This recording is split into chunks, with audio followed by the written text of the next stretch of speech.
Welcome to the Explainer. All right, today we're jumping into a pretty radical idea.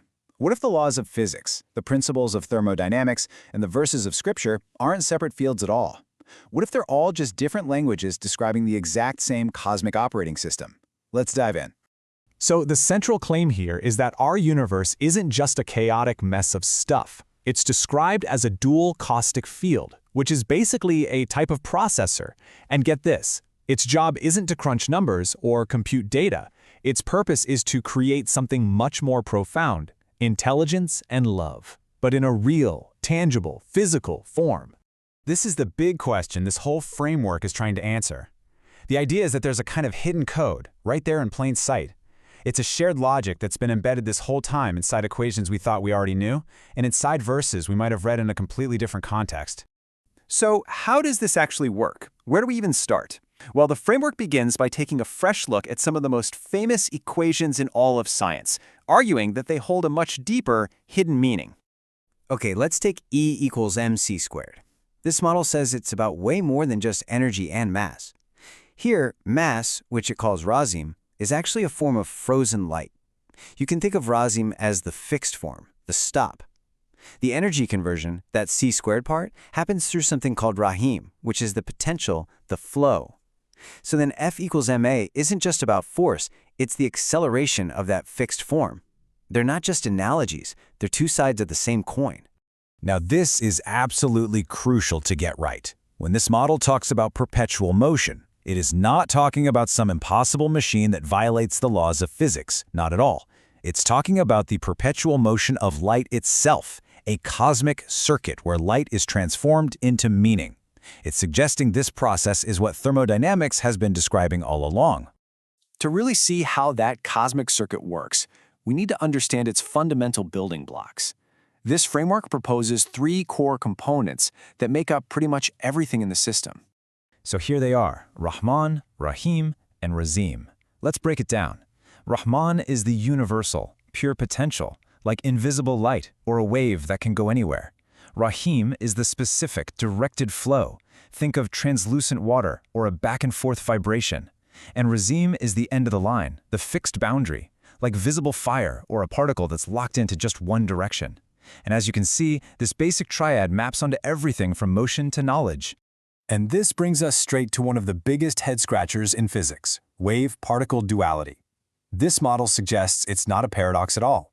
The wave is simply the flowing potential of Rahim. The particle is the fixed, measured form of Razim. So the act of measuring something doesn't cause a mysterious collapse. It's just the moment when the flowing wave enters a different zone and becomes a fixed point. Simple as that. All right, now that we have the pieces, let's put them together and take a look at the cosmic engine itself. It's described as a three-part circuit that is perpetually processing light into actual meaning. This right here is the heart of the engine. It's a three-stage cycle. First, you have fixed form, Razim, returning to flowing potential, Rahim. That's basically photosynthesis, capturing light. Second, that flow, Rahim, expands out into the universal, Rahman. That's light traveling through space.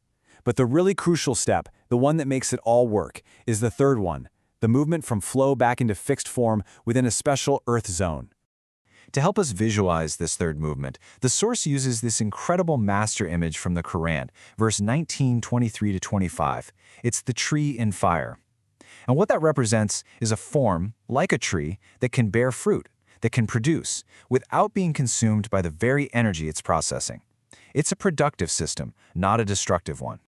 So how does this tree in fire actually work? Well, the mechanism is called buffer crystallization. It sounds complicated, but just picture a date palm. You have water flowing up from the roots, and you have light flowing down from the sun. The tree uses this constant opposing flow to crystallize sugar, a stable, physical form. And it does it with an incredible 30% efficiency. The key is that the tree isn't burned up in the process. The flow creates a purified form without ever having to stop the flow itself. So we've got the engine, we've got the parts. What about the blueprint? What's the master algorithm that this model claims is running the whole show? Well, the blueprint is actually pretty simple. It's a 2-3-7 algorithm. It all starts with a duality, a 2, like light and dark, or heaven and earth. That pair then enters a 3-part process, a 3, where they interact. And finally, that process resolves into a state of completion, a 7, which represents a full cycle or a return to the very beginning. And according to the source, this 2-3-7 signature isn't just some abstract theory, it's a pattern, a universal fingerprint that you can find literally everywhere. It's in the time symmetry of Maxwell's equations, the 30% efficiency of photosynthesis, the bidirectional flow of our own heartbeat, and even in the strange mathematical properties of imaginary numbers. It's presented as the signature of the system itself. So this is where it all gets really personal. This entire cosmic system isn't just something for us to observe from a distance. According to this framework, it's actually incomplete. It requires one final component to fully function. And that missing piece, it's called the hinge. Mathematically, it's represented by the imaginary number I, the square root of -1.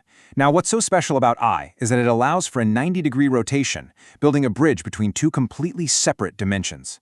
In this model, it connects the fixed real axis of Razim with the flowing potential axis of Rahim. And this is the whole point. That hinge, that final piece that connects the fixed world of form with the flowing world of potential and completes the entire cosmic circuit is you. It's human consciousness.